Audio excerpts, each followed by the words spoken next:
Há pouco mais de um ano do último aumento do preço das passagens de ônibus, o assunto volta a ser discutido na cidade.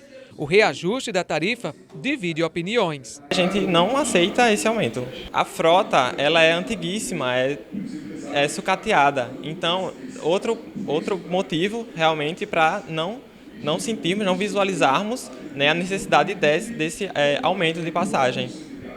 E outra coisa, né, a gente tem aí, há tempos a gente cobra do Seturne que ele mostre a planilha, né, do quanto eles lucram com o transporte, porque na verdade, se o transporte público é um direito, né, é um direito social, a gente tem que priorizar os usuários, né, e não a empresa. Então, nesse sentido, a gente entende que a gente deve ir no sentido contrário, né, diminuir a passagem e até chegar a zero. Assim. O que o Seturne colocou foi o que oficializou a secretaria para considerar, não tem como se negar, nem como encobrir a verdade.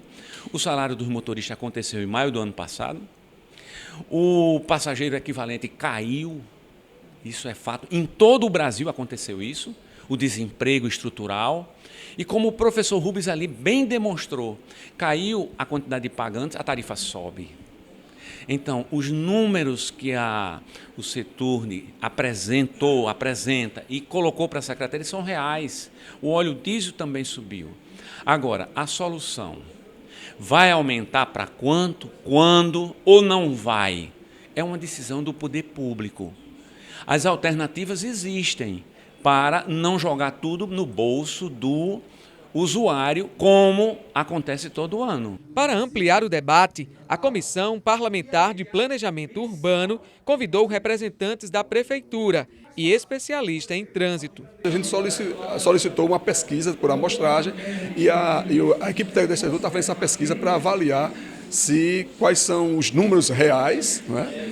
E com esses números há a possibilidade de dar uma nova tarifa. A gente está com todo cuidado que com o índice informado seja um índice que a Prefeitura tenha condições de dar, porque é exatamente necessário. Não a gente quer dar um índice acima do que a gente acha que não deveria dar. Uma reunião muito boa, com todos os atores envolvidos, etc. Um debate, eu acho, muito qualificado, né? E, a minha opinião, precisamos abrir um pouco mais o debate de não jogar para o usuário todo o custo, né? Então, por exemplo, temos no Natal hoje uma injustiça. Quem paga o idoso não é a sociedade. Então, criamos uma lei para que o idoso ande de graça, mas quem paga o idoso é o usuário que é obrigado a andar de ônibus. Quem paga a meia passagem não é todo mundo. Quem paga a meia passagem é o usuário que está lá pagando inteira. Então, por exemplo, se nós, via impostos, pagarmos a meia passagem do estudante, a diferença, e o idoso, é aumento zero.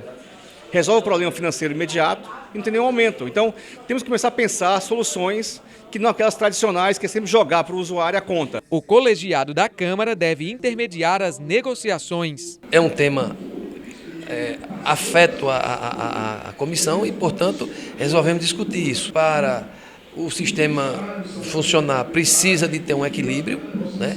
As empresas não podem colocar esses ônibus se não tiver um retorno, e esse retorno só pode acontecer se tiver uma tarifa que remunere o sistema.